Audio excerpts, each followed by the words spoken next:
কিছু মানুষ আমাদের লাইফে আসে শুধুমাত্র ইমোশনস বাড়ানোর জন্য। মাঝে মাঝে ভাবি আমাদের কেনই বা ওই মানুষটার জন্য ইমোশনস বাড়ে, যাকে আমরা চাইতেও পারি না আবার ছাড়তেও পারি না।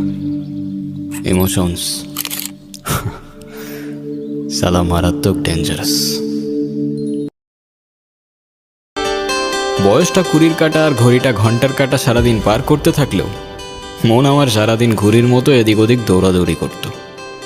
যদিও ইন্টারমিডিয়েটের কাটাটা কোনো রকমে পার করে ফেলছিলাম, কিন্তু সামনে ছিল অ্যাডমিশন এক্সাম। তো এত কিছু বলার কারণটা হচ্ছে এইটা বোঝানো যে আমার মাথার উপরে অনেক চাপ, এবং যেইটা আমি একদমই নিচ্ছিলাম না। ছোটবেলা থেকে ইচ্ছা ছিল সিনেমা বানাতামও টুকটাক ভিডিওস, ওই কাঁচা হাতের ইন্ডিপেন্ডেন্ট ফিল্ম মেকার যাকে বলে আর কি। সত্যি বলতে অ্যাডমিশন এক্সামের চেয়ে সামনে থাকা একটা শর্ট ফিল্ম ফেস্টিভ্যালের